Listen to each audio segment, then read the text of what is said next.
Data NFP Juli, akankah menegaskan resesi?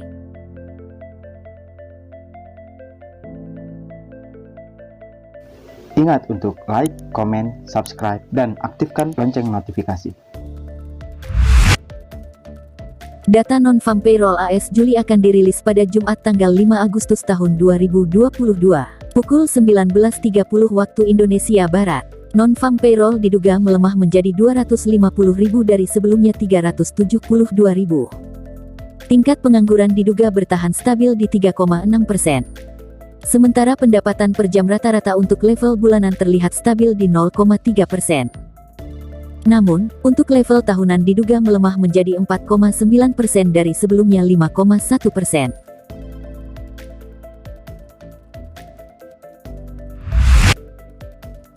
Resesi AS, antara ada dan tiada.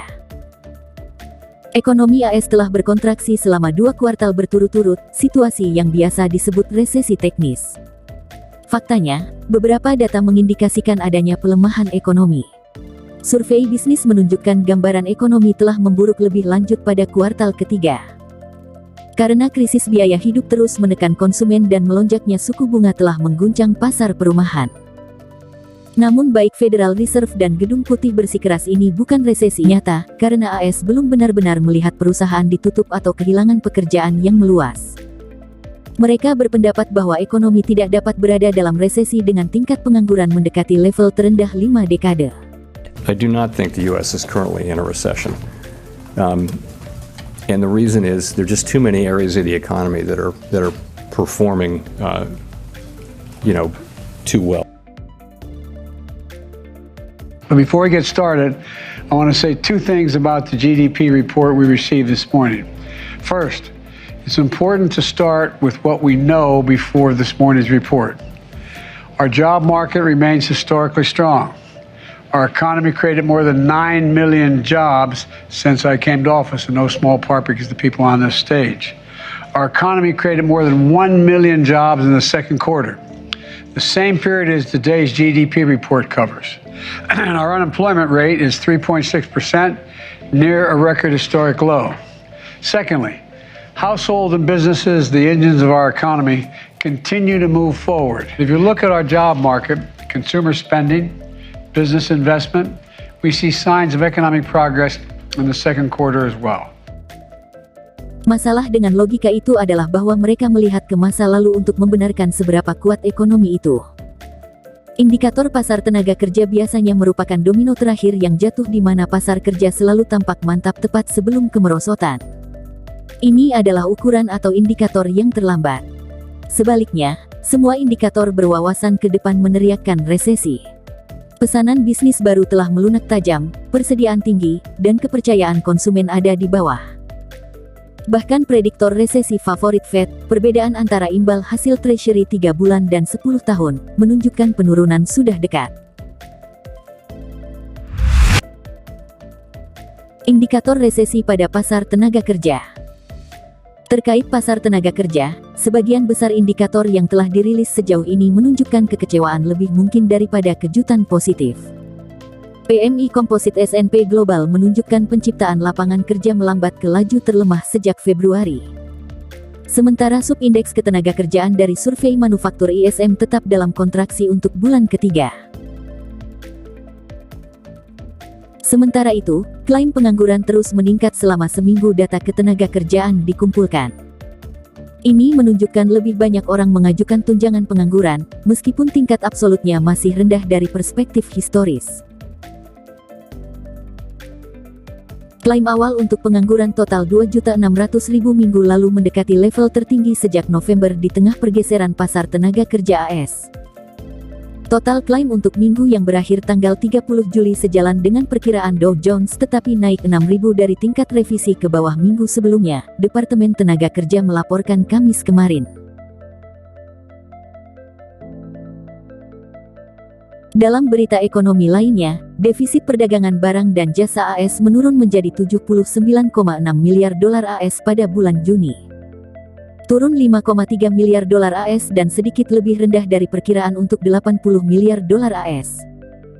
Jumlah klaim pengangguran datang sehari sebelum Biro Statistik Tenaga Kerja merilis laporan penggajian non-pertanian yang sangat dinanti-nantikan untuk bulan Juli, yang diperkirakan akan menunjukkan ekonomi AS menambahkan 250.000 posisi pada bulan tersebut, dibandingkan dengan perkiraan awal Juni 372.000 dan total terendah sejak Desember tahun 2020.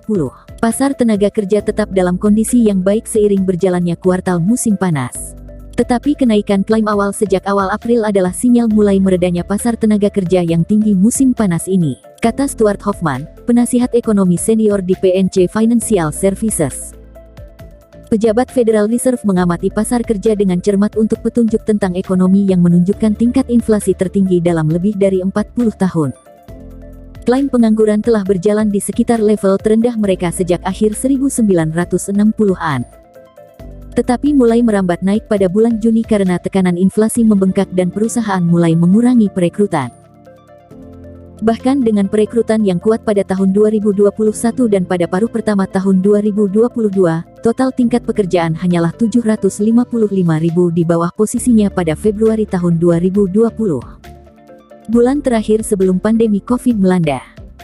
Rata-rata pergerakan 4 minggu dari klaim pengangguran, yang menyamarkan volatilitas mingguan, mencerminkan pergeseran di pasar kerja. Jumlah itu naik 6.000 dari minggu sebelumnya menjadi 254.750, naik drastis dari level terendah baru-baru ini di 170.500 pada tanggal 2 April menjadikannya level tertinggi tahun ini. Klaim berkelanjutan, yang berjalan seminggu di belakang angka utama, berjumlah 1,42 juta, naik 48.000 dari minggu sebelumnya dan 83.000 dari awal Juli. Di sisi perdagangan, defisit yang lebih rendah, mencerminkan pergeseran kembali ke lingkungan yang lebih normal. Setelah kekurangan AS dengan mitra dagang globalnya mencapai rekor 107,7 miliar AS pada bulan Maret. Ekspor naik 4,3 miliar dolar AS sementara impor turun 1 miliar dolar AS. Namun, defisit barang dengan China naik 4,7 miliar dolar AS menjadi hanya 37 miliar dolar AS. Impor kendaraan bermotor, suku cadang dan mesin turun 2,7 miliar dolar AS, sementara barang modal meningkat hampir 1 miliar dolar AS. Bahkan dengan penurunan defisit pada bulan Juni, masih 33,4% lebih tinggi dari tahun lalu karena pasokan domestik telah gagal mengimbangi permintaan yang kuat. Hal tersebut telah memicu tingkat inflasi yang berjalan pada tingkat tertinggi sejak awal 1980-an. Federal Reserve telah melembagakan serangkaian 4 kenaikan suku bunga tahun ini dengan total 2,25 poin persentase, sebagian merupakan upaya untuk mengekang beberapa permintaan era pandemi itu. Dengan demikian, data NFP kali ini kemungkinan menunjukkan bahwa pasar kerja mungkin tidak anjlok tetapi sejauh ini perkiraannya tampak agak terlalu bagus.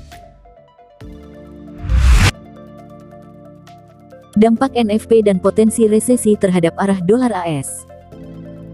NFP kali ini bisa jadi memberi sinyal penegasan bahwa ancaman resesi makin jelas. Jika memang terjadi pelemahan, bisa jadi, hal ini akan melanjutkan koreksi dolar AS dalam jangka pendek ini. Namun, jika ternyata data NFP justru masih relatif kuat, maka koreksi dolar AS belakangan ini akan terancam. Bagaimanapun, dalam gambaran yang lebih besar, bahkan kekecewaan dalam data pekerjaan AS mungkin sulit menggagalkan tren naik dolar dalam jangka menengah. Karena, kalaupun The Fed meredam agresivitas kenaikan suku bunga karena kekhawatiran resesi, namun situasi di seluruh dunia bahkan lebih buruk. Potensi aliran safe haven dapat menjaga dolar tetap menguat. Apalagi situasi di Eropa jelas lebih buruk, dengan ekonomi menuju resesi yang lebih dalam menurut survei bisnis, ketika krisis energi menekan.